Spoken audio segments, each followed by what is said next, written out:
रुक करते हैं खबरों की तरफ। बीजेपी प्रदेश अध्यक्ष मदन राठौर और मुख्यमंत्री भजनलाल शर्मा ने दौसा और रामगढ़ विधानसभा क्षेत्र में बीजेपी प्रत्याशी के समर्थन में प्रचार प्रसार किया है।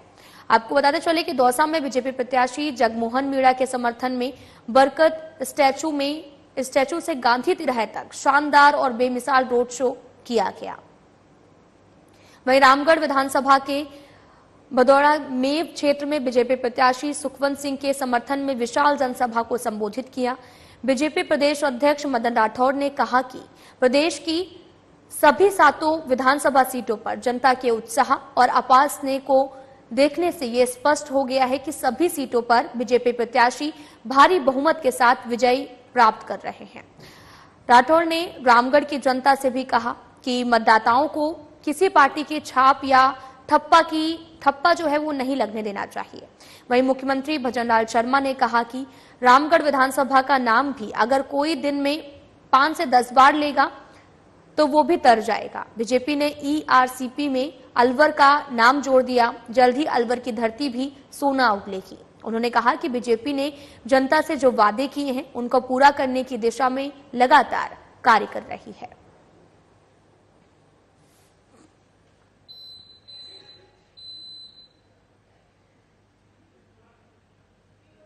मुख्यमंत्री भजनलाल शर्मा ने रविवार को रामगढ़ विधानसभा उपचुनाव में बीजेपी प्रत्याशी सुखवंत सिंह के समर्थन में बड़ौदा मेव में आयोजित विशाल जनसभा को संबोधित किया है। उन्होंने उपस्थित जनसमूह से सुखवंत सिंह को भारी बहुमत से विजयी बनाने की अपील की है। वहीं अपने संबोधन में सीएम ने कहा कि कांग्रेस की सोच हमेशा दलित विरोधी रही है और साथ ही आपको यह भी बताते चले कि उन्होंने तुष्टीकरण में डूबी कांग्रेस राज के समय गो तस्करी, हत्या, दुष्कर्म की घटनाओं का बोलबाला रहा है, तभी कांग्रेस सरकार आरोपियों को भी बचाती रही है। अब बड़ी बड़ी बातें करने वाले कांग्रेस नेता इन घटनाओं के दौरान कहां गए थे? आजादी के बाद से ही कांग्रेस के जमीर में तुष्टीकरण की भी भावना भारी पड़ी है, लेकिन अब उनका ये तुष्टीकरण नहीं चलेगा। उन्होंने कहा कि कांग्रेस पार्टी ने बाबा साहब डॉक्टर भीमराव अंबेडकर को सम्मान नहीं दिया। जबकि बीजेपी के सहयोग से केंद्र में सरकार बनी तो 1990 में उन्हें भारत रत्न दिया गया।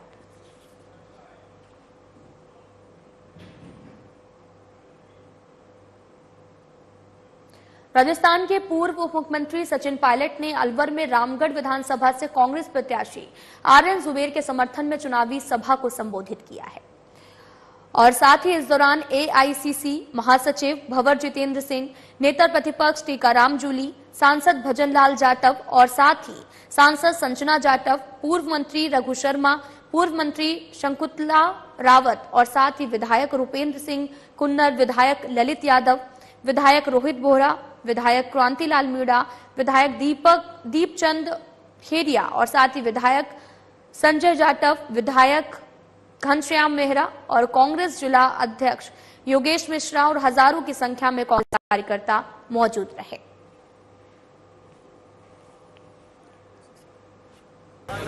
कल चुनाव प्रचार का आखिरी दिन है और 13 तारीख को वोट पड़ेंगे। ये उपचुनाव क्यों हो रहा है, क्या हालात थे, जुबेर साहब के बारे में सबने अपनी बात रखी। आप लोग भली बातें जानते हो। ये चुनाव एक उपचुनाव है और जैसा पूर्व वक्ताओं ने कहा, इस चुनाव से कोई सरकार बदलेगी ऐसा नहीं, लेकिन लोकतंत्र में जरूरी है कि जो भी सरकार हो उसको पता होना चाहिए कि जनता पैनी निगाह रखती है उसके कामों के ऊपर और तराजू हमेशा बराबर रहना चाहिए। आज जो सरकार बनी है 10-11 महीने पहले, सरकार बनने के बाद जो गठन हुआ, इतने सारे सत्ता के केंद्र हैं, मंत्री विधायकों पर बाबू हावी हैं, मुख्यमंत्री पे मंत्री हावी हैं, मंत्रियों पे उद्योगपति हावी हैं, तो पूरा संगठन और सरकार में जो खिंचाव चल रहा है, जैसा भंवर जितेंद्र जी बता रहे थे, हकीकत ये है कि 11-12 महीने में जो व्यवस्था बनी हुई थी उसको बेहतर करने की बजाय ये सरकार चला नहीं पा रही। प्रदेश के अंदर उपचुनाव 6-7 जगह हो रहा है और सही कह रहे हैं कि आज दोबारा मुख्यमंत्री जी आ रहे हैं रामगढ़ में। भाई आप इतनी सत्ता है आपके पास, डबल इंजन है, दिल्ली में है, जयपुर में है, बहुमत है, सारे मंत्री अड्डे डाले पड़े हुए हैं तो क्या जरूरत है मुख्यमंत्री जी को 2 बार आने की? उनके नाम पे वोट पड़ने चाहिए। लेकिन वो जानते हैं कि यहाँ के लोगों ने जुबैर खान साहब के जीवन में जो एक संबंध बनाया था, आसानी से नहीं बनता है। लोगों के बीच में आप विधायक सांसद बन सकते हो, लेकिन लोगों के बीच में जनता में रहकर जो संबंध बनते हैं, आत्मीयता के संबंध, प्रेम मोहब्बत के संबंध, भाईचारे के संबंध, दुख सुख में भागीदार बनने के संबंध, उसमें कई साल लग जाते हैं और संबंध दोनों तरफ से बनते हैं। ऐसा नहीं है कि नहीं करता हूँ, देखो या जनता ही लाड देखे और नेता काम ना करे। तो उन्होंने यहाँ पर रहकर जीते भी हारे भी, और मैं तो जुबैर साहब को बहुत लंबे समय से जानता हूँ। एक बात उनके बारे में, चाहे उनका कोई विरोधी भी हो, वो जानता है कि जुबैर खान जी कांग्रेस पार्टी के लिए पूरी तरह समर्पित थे और हर मजहब के, हर धर्म के लोगों को वो कांग्रेस से जोड़ना चाहते। दौसा में कांग्रेस प्रत्याशी दीनदयाल बैरवा के समर्थन में सचिन पायलट ने चुनावी सभा को संबोधित किया। इस दौरान दौसा सांसद मुरारी लाल मीणा, पूर्व मंत्री प्रताप सिंह खाचरियावास और साथ ही पूर्व मंत्री ममता भूपेश, विधायक घनश्याम मेहरा और विधायक अभिमन्यु पुनिया, पूर्व विधायक गजराज खटाना, पूर्व विधायक ओम प्रकाश हुड्डा, जिला अध्यक्ष रामजी लाल ओड और साथ ही हजारों की संख्या में कांग्रेस कार्यकर्ता मौजूद रहे।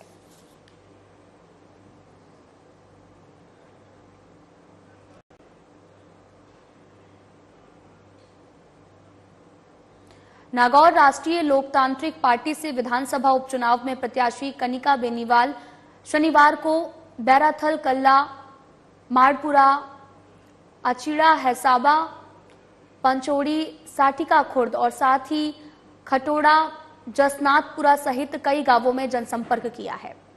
कनिका ने कहा कि मुख्यमंत्री की कुचेरा सभा की वजह से 1 दर्जन गांवों और थाड़ियों को दिन भर बिजली कटौती की समस्या का सामना करना पड़ रहा है। बीजेपी की नीतियों में किसानों का कोई स्थान नहीं है।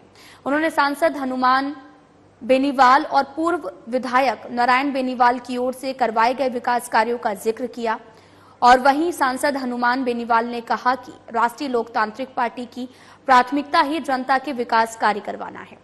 टोल मुक्त राजस्थान, कृषि के लिए मुक्त बिजली और किसानों की कर्ज माफी सहित दर्जनों जनहित के मुद्दों को लेकर राष्ट्रीय लोकतांत्रिक पार्टी लगातार संघर्ष कर रही है।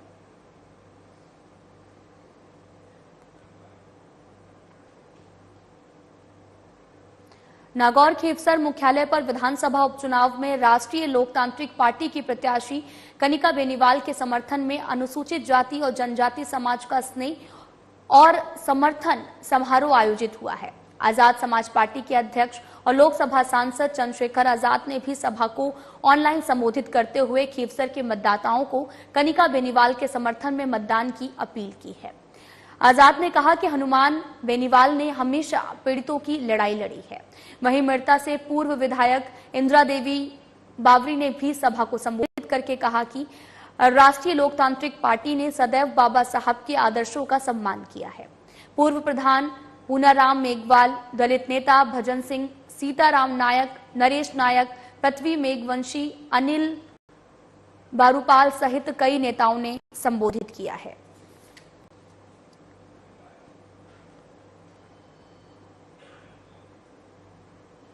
तो वहीं राजस्थान के विधानसभा अध्यक्ष वासुदेव देवनानी रविवार को इंडोनेशिया पहुंचे, जहां देवनानी ने इंडोनेशिया के बाली में मंदिरों के दर्शन किए हैं।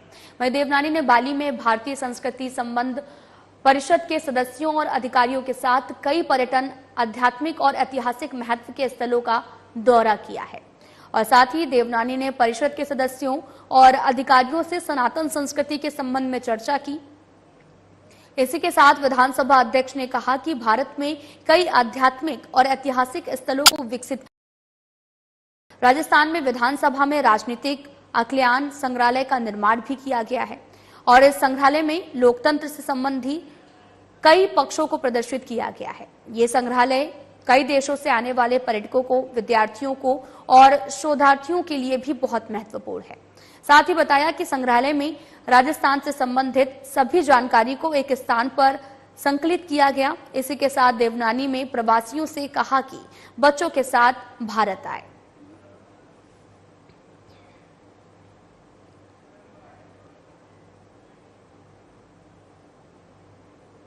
राजस्थान सरकार के राजस्व मंत्री और सलूंबर जिले के प्रभारी मंत्री हेमंत मीणा ने प्रेस कॉन्फ्रेंस की है। इस दौरान हेमंत मीणा ने संबोधित करते हुए कहा कि सलूंबर जिले की जनता के संघर्ष और जन भावनाओं का भजनलाल सरकार ध्यान रखेगी। ये बात पूरे जिम्मेदारी और जिले के प्रभारी मंत्री होने के नाते मैं सलूंबर की जनता से कह सकता हूं। वहीं प्रभारी मंत्री मीणा ने कहा कि राजस्थान सरकार बनते ही बीते एक साल में जिस तरह से भजनलाल सरकार ने सलूंबर जिले के विकास के लिए बजट आवंटित किया है, उससे स्पष्ट है कि बीजेपी की डबल इंजन की सरकार सलूंबर के गांव-गांव, थाड़ी-थाड़ी का विकास करने को लेकर प्रतिबद्ध है। वहीं मीणा ने कहा कि सलूंबर में स्वर्गीय विधायक अमृतलाल मीणा के 11 सालों में करवाए गए विकास कार्यों और केंद्र और राज्य की डबल इंजन की सरकार के विकास की विजन और लोक कल्याणकारी योजनाओं की बदौलत जनता विनाशकारी, विभाजनकारी सोच को नकारेगी और विकास की बीजेपी की सोच को चुनेगी।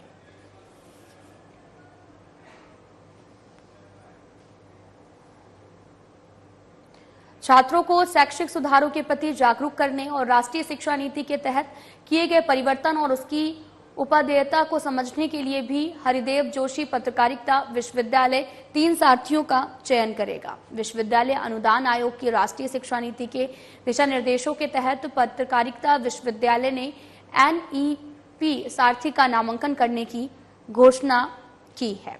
ये सारथी छात्रों को राष्ट्रीय शिक्षा नीति के बारे में जागरूकता पैदा करने, इसके कार्यान्वयन में भी सहायता करने और छात्रों से प्रतिक्रिया एकत्र करने में सक्रिय रूप से भूमिका निभाएंगे, ताकि नीति के प्रभाव को और बेहतर किया जा सके।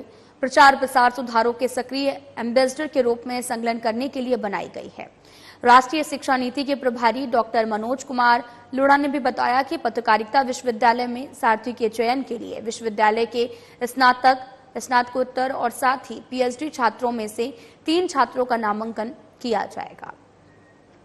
इन छात्रों का चयन परीक्षा और साक्षात्कार के माध्यम से किया जाएगा, ताकि राष्ट्रीय शिक्षा नीति संबंधी ज्ञान, संचार, नेतृत्व, कौशल और साथ ही जागरूकता अभियानों के आयोजन और नीति के प्रभाव पर चर्चा में भाग लेने की क्षमता का मूल्यांकन किया जा सके।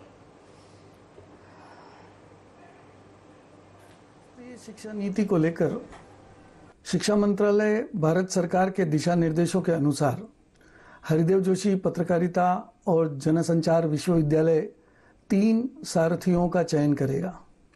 ये सारथी छात्रों को राष्ट्रीय शिक्षा नीति के क्रियान्वयन, कार्यान्वयन और छात्रों की समस्याओं के निराकरण में सक्रिय रूप से भूमिका निभाएंगे। सारथी के चयन के लिए विश्वविद्यालय के स्नातक, स्नातकोत्तर और PhD छात्रों में से 3 छात्रों का नामांकन किया जाएगा। ये नामांकन परीक्षा और साक्षात्कार के माध्यम से होगा। परीक्षा का उद्देश्य राष्ट्रीय शिक्षा नीति संबंधी ज्ञान, संचार और नेतृत्व कौशल के साथ साथ नीति के प्रभाव पर चर्चा में भाग लेने की क्षमता का मूल्यांकन करना है।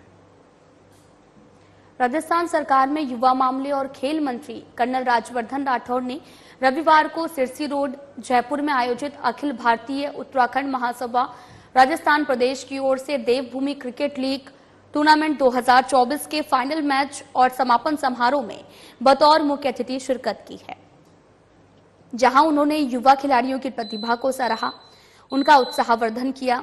कर्नल राज्यवर्धन राठौड़ ने सभी खिलाड़ियों और खेल प्रेमियों को उज्जवल भविष्य के लिए हार्दिक शुभकामनाएं दी हैं। कर्नल राज्यवर्धन राठौड़ ने कहा कि राजस्थान के युवाओं और खिलाड़ियों का खेलों के प्रति जोश, जुनून, जज्बा और प्रेम देखते ही बनता है। खेल हमारे जीवन में अद्वितीय महत्व रखता है। आज जब हमारे खिलाड़ी विश्व स्तर पर अच्छा प्रदर्शन करते हैं तो हर देशवासी को गर्व होता है। यह हमारे स्वास्थ्य, मनोवैज्ञानिकों के विकास और साथ ही सामाजिक विकास के लिए भी एक संपूर्ण उपाय है। उन्होंने कहा कि खेलने से हमारा शारीरिक स्वास्थ्य सुधरता है, हमें ऊर्जा से भर देता है, यह हमारे मानसिक तनाव को कम करता है और हमें खुश रखता है।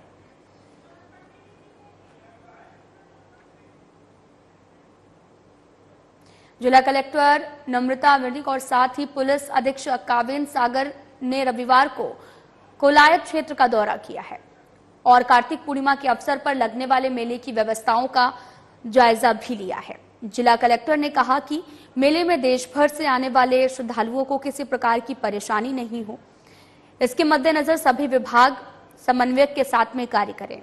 सभी तैयारियों को समय रहते अंतिम रूप दिया जाए, नियंत्रण कक्ष सक्रिय रहे और प्रत्येक स्थिति पर क्विक रिस्पांस सुनिश्चित किया जाए। उन्होंने सरोवर के आसपास गोताखोर और आपको बताते चले कि एसडीआरएफ को भी टीमों की तैनाती जो है वो सुनिश्चित करने के निर्देश दिए हैं। कानून व्यवस्था की स्थिति की जानकारी भी ली गई, पर्याप्त जाब्ता तैनात करने को कहा गया। साथ ही पार्किंग, वाहनों की आवाजाही, आवास, पेयजल सहित प्रत्येक व्यवस्था की जानकारी ली गई। इस दौरान उपखंड अधिकारी राजेश नायक सहित स्थानीय अधिकारी भी साथ में रहे।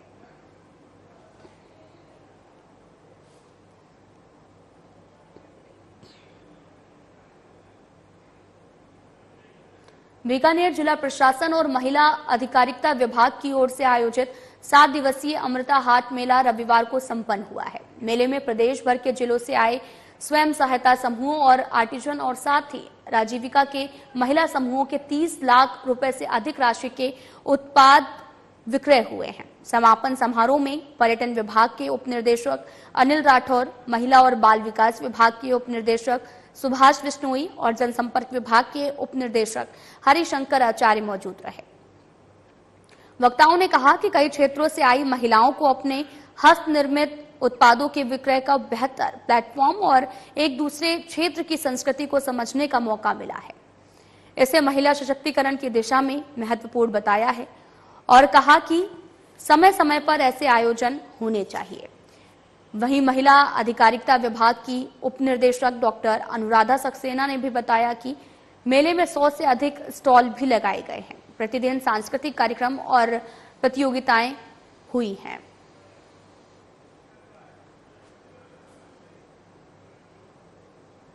जयपुर विकास प्राधिकरण द्वारा संचालित गजाधारपुरा कालवाड़ स्थित 30 MLD STP पर घटित एक दुखद घटना में 3 कर्मचारियों की मौत हो गई थी और इस घटना के पश्चात जयपुर विकास प्राधिकरण ने संवेदक अंशु इंजीनियरिंग के माध्यम से मृतक श्रमिकों के प्रत्येक आश्रित को 8,50,000 रुपए की सहायता राशि प्रदान की है।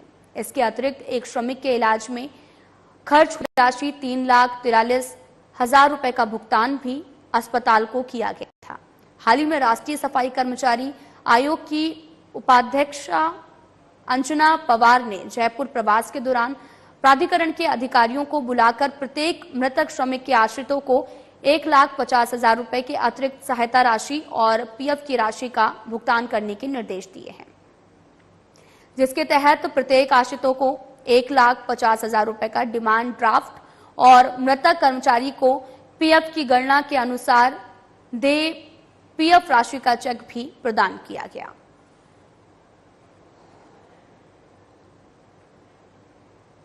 पूर्व केंद्रीय मंत्री जितेंद्र सिंह और साथ ही नेता प्रतिपक्ष टीकाराम जूली ने रामगढ़ विधानसभा क्षेत्र के दर्जनों गांवों का दौरा करके कांग्रेस पार्टी के प्रत्याशी जुबेर आर्यन खान के लिए जन समर्थन जुटाया है।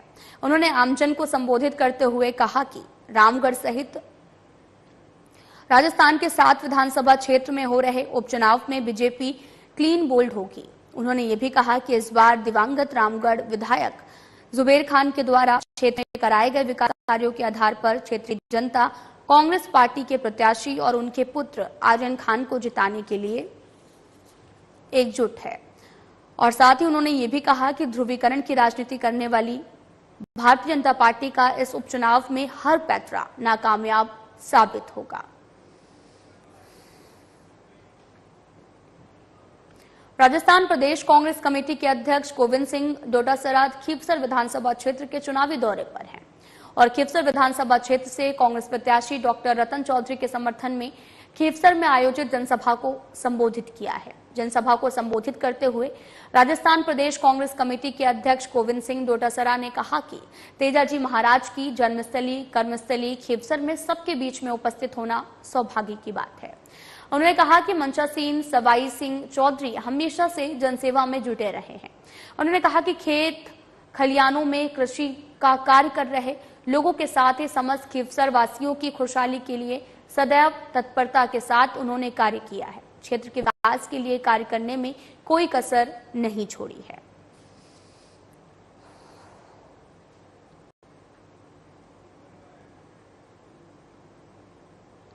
राजस्थान सरकार ने rising Rajasthan global investment summit 2024, जिसके आयोजन में अब सिर्फ 1 महीना बचा है और ऐसे में आयोजन से जुड़ी तैयारी और व्यवस्थाओं को अंतिम रूप देना शुरू भी कर दिया गया है। इसके तहत मुख्य सचिव सुधांश पंत ने पुलिस महानिदेशक UR साहू, गृह विभाग के अतिरिक्त मुख्य सचिव आनंद कुमार, पुलिस महानिदेशक संजय अग्रवाल और उद्योग एवं वाणिज्य विभाग के प्रमुख शासन सचिव अजिताभ शर्मा के साथ शनिवार को समिट के आयोजन स्थल JECC कन्वेंशन सेंटर और सीतापुरा में कार्यक्रम के आयोजन और सुरक्षा से जुड़ी तैयारियों की समीक्षा की गई है। Rising Rajasthan global investment summit 2024 का आयोजन JECC कन्वेंशन सेंटर सीतापुरा में दिसंबर को होगा।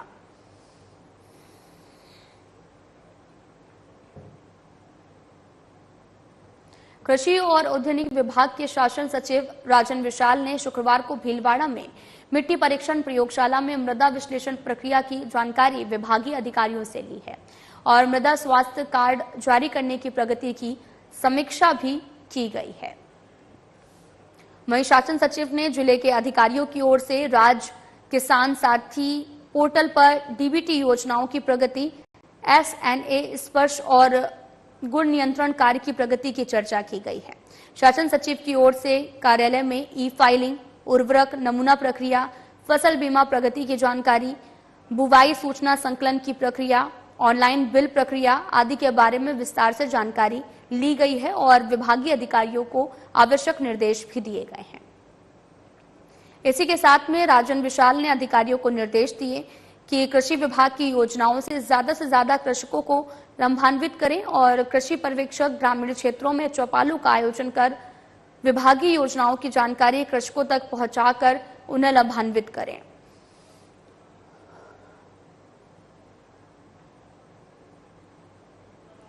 बानसूर पुलिस ने बड़ी कार्रवाई करते हुए आर्म्स एक्ट के तहत में आरोपी को अवैध हथियार और देसी पिस्टल के साथ गिरफ्तार किया है। थाना अधिकारी सुरेंद्र मलिक ने बताया, सोशल मीडिया और अवैध हथियार रखने वालों के खिलाफ पुलिस ने कार्रवाई करते हुए आरोपी सुनील उर्फ हांडिया को अवैध देसी पिस्टल के साथ गिरफ्तार किया है। आरोपी बानसूर थाने इलाके के गांव उधो का बास का रहने वाला है और सोशल मीडिया पर अवैध हथियार रखने वालों के खिलाफ पुलिस निरंतर कार्रवाई भी कर रही है।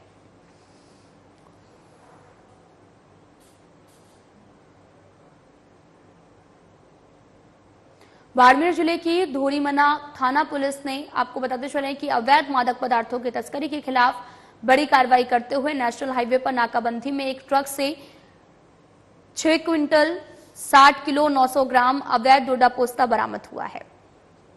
आरोपी सोहन बिश्नोई और भजनलाल बिश्नोई को गिरफ्तार किया गया है। वहीं जब्त मादक पदार्थ की कीमत करीब 1 करोड़ रुपए बताई जा रही है। इसको लेकर SP नरेंद्र सिंह मीना ने बताया कि अवैध मादक पदार्थों की तस्करी की रोकथाम के लिए जिले में ऑपरेशन भौकाल चलाया जा रहा है। इसके अंतर्गत अतिरिक्त पुलिस अधीक्षक जसाराम बोस के सुपरविजन में धोरीमना SHO बगजू राम की टीम ने नेशनल हाईवे पर नाकाबंदी कर यह सफलता हासिल की है।